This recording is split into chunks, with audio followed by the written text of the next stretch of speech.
Breaking news mga kabayan, Norway hindi na magsusupply sa Amerika ng langis. Bakit kaya? Pangalawang breaking news, China inaangkin ang Palawan. Pilipinas gagawa ng hakbang kontra sa pahayag ng China. Pangatlong breaking news, Armed Forces of the Philippines magkakaroon na ng Dream Submarines. Bago tayo magumpisa, baka pwede pa like ng video na ito. Malaking bagay na to sa aming mga content creators. Maraming salamat po.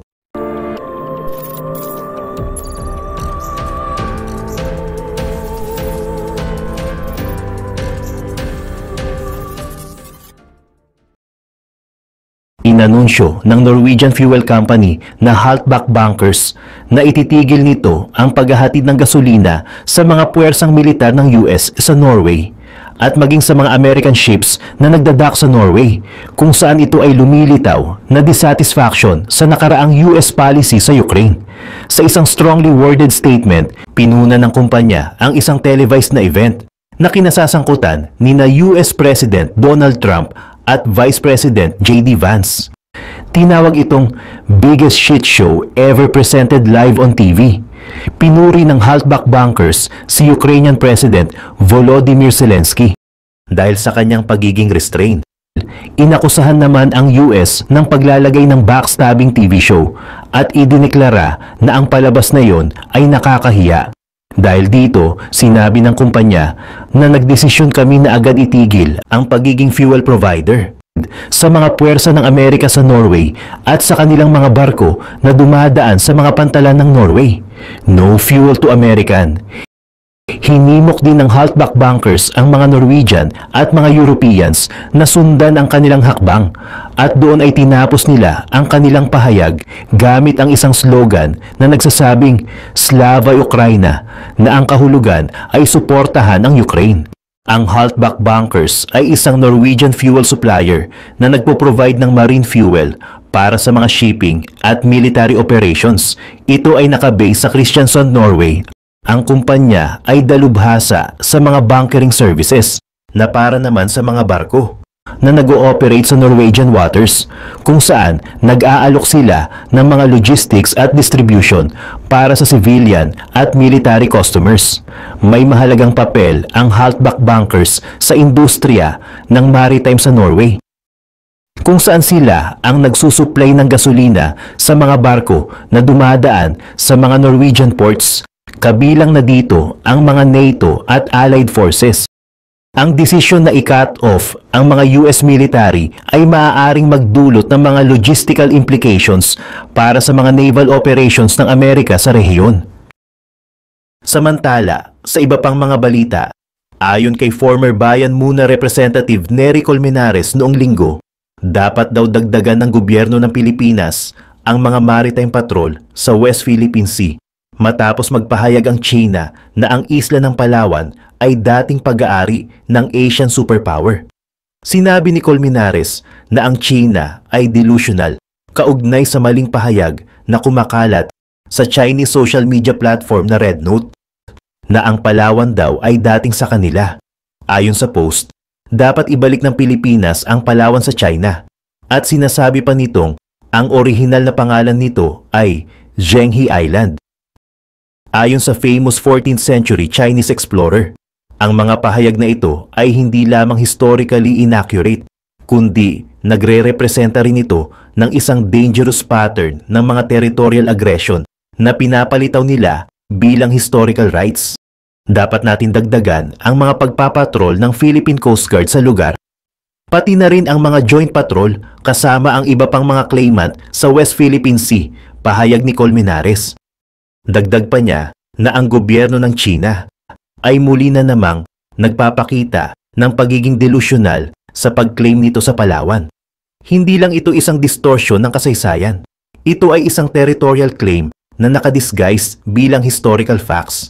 Pinabulaanan din ng National Historical Commission of the Philippines o NHCP ang pahayag ng China tungkol sa Palawan. Ayon kay Colmenares, ang pahayag ng China ay hindi tumutugma sa mga itinatag na historical at archaeological evidence at inihayag ng NHCP na matagal nang kumpirmado na ang Palawan ay patuloy at matagal nang tinirhan ng mga tao sa loob ng 50,000 years. Dagdag pa niya na walang ebidensya ng anumang permanent Chinese settlement o governance sa lugar. Ang Palawan ay teritoryo ng Pilipinas, simple at malinaw. Sa iba pang mga balita, ang Chief of Staff ng Armed Forces of the Philippines na si General Romeo Brawner ay nagdeklara ng pag-secure ng at least 2 submarines at sinabing hindi ito isang ambisyon lamang. Ito ay isang pangarap na kailangang gawing totoo sa ilalim ng Military Modernization Program.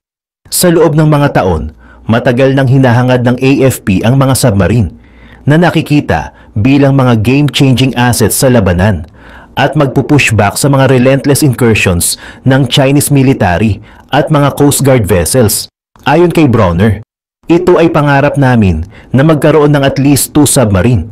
Isa tayong archipelagic nation, kaya't kailangan natin ang ganitong capability dahil sobrang hirap ipagtanggol ang malawak nating maritime territory kung wala tayong submarine. Bilang bahagi ng ambitious Horizon Modernization Program, ang pamahalaan ng Pilipinas ay maglalaan ng humigit kumulang $35 billion sa susunod na dekada upang makabili ng mga makabagong weapon systems. Isang hakbang na naglalayong gawing isang malakas na puwersa ang mga armed forces nito. Bukod sa submarine, ang AFP ay naghahanda din ng major boost sa air combat strength nito, kung saan sila ay may mga planong bumili ng at least 2 squadrons ng multi-role combat aircraft. Samantala, sa iba pang mga balita, isipin mo ito, $175 billion. Ito ang commitment ng United States para tulungan ang Ukraine na ipagtanggol ang sarili laban sa Russia simula pa noong February 2024. Ang halagang ito ay bahagi ng 5 magkakahiwalay na bills, kabilang ang pinakabagong naaprubahan noong April 2024. Kasama dito ang $60 billion mula sa kabuuang $95 billion package na tumutulong din sa Taiwan at Israel. Para sa Ukraine, ang suportang ito ay higit pa sa pera. Isa itong lifeline. Labanan para mabuhay. Ang pondo ay sumusuporta sa mahahalagang institusyon, ahensya ng gobyerno, media, at humanitarian relief sa Ukraine. Pero karamihan nito ay para sa mga armas na dumadating na sa battlefield. Ayon sa marami, ang mga armas mula Amerika ang maaaring magpabago ng takbo ng laban sa pabor ng Ukraine. Isang planadong hakbang para siguraduhing may sapat silang lakas upang magtagumpay. Sa video na ito, titingnan natin ang mga high-tech na armas ng Amerika na nagbibigay ng edge sa Ukraine laban sa puwersa ni Putin, mula sa armored vehicles hanggang sa advanced artillery. Aalamin natin kung paano nagkakaroon ng konkretong epekto ang military aid na ito sa laban. At magsisimula tayo sa isa sa pinakamalaking game changer sa digmaan, ang M2 Bradley Fighting Vehicle. Ang Bradley, na gawa ng BAE Systems, ay may reactive armor na kayang pigilan ang 30mm ammunition kahit sa maikling distansya. Ang armor na ito ay may sabote casing na nag-i-stabilize sa mas maliit na bala na kayang tumago sa solidong metal sa bilis na 3,500 miles per hour. Pero ang Bradley ay hindi basta tinatablan. Mas maganda pa, ang espesyal na Bradley Reactive Armor Tiles o BRATS ay kaya ring protektahan ito laban sa hollow charge munitions tulad ng mga lumang anti-tank weapons ng Russia at RPG-7. Lagyan mo lang ng 9mm plate sa ilalim nito at ang kamanghamanghang sasakyang ito ay may proteksyon na rin laban sa mga mina. Napakahalaga ng proteksyon na ito, lalo na't ginawang pinakamalaking minefield sa mundo ng Russia ang Ukraine na may 67,181 square miles ng teritoryo na may mga nakakalat na mina. Siyempre, kailangan ng isang fighting vehicle tulad ng Bradley ng teknolohiyang tutulong sa pagsagawa ng atake. Kasama dito ang SADR-2 Second Generation Thermal Vision System na kaya nitong matukoy ang mga target hanggang 5 milya ang layo. Malaking tulong ito para sa M242, 25mm automatic cannon ng Bradley na pwedeng magpaputok ng explosive at sabot rounds. Kahit na 1.2 miles lang ang abot ng kanon dahil sa DR2, ang mga operator ng Bradley ay kayang makita ang target bago pa nito malaman na nagbibigay sa kanila ng element of surprise. Kasama sa matalinong disenyo nito ang maliit na turret na may smoke grenade launcher, ring sight, radio antennas at isang coaxial machine gun. Nakakuha na ang Ukraine ng 200 M2 Bradley vehicles as of May 2024 at ginagamit nila ito ng husto. May video noong May 2024 na nagpapakita ng mga sundalo na gumagamit ng Bradley para pabagsakin ang isang Russian T-80 tank. Ang nasunog na tangke sa footage ay patunay ng kagalingan ng weapon system ng Bradley at ng kakayahan nitong mabilis gumalaw sa battlefield. Ngayon naman, titingnan natin ang mga pangunahing kagamitan ng bawat sundalo, helmets at body armor. Pagdating ng August 2024, nagpadala na ang United States ng mahigit 100,000 body armor at helmet sets sa Ukraine. At marami pang posibleng sumunod dahil patuloy ang pag-aproba ng pondo. Ang maraming unang batch ng mga sets na ito ay ipinadala ng kumpanyang Aspeto na pinamumunuan ni Abbas Haidar. Siya ay nasa Forbes 2018 list ng pinakamahalagang tao under 30 sa manufacturing at industry sector. Ang kumpanya niya ay nagpadala ng 50 pallets ng body armor sa Ukraine mula southeastern Poland matapos matanggap ang $4.2 million contract mula sa State Department.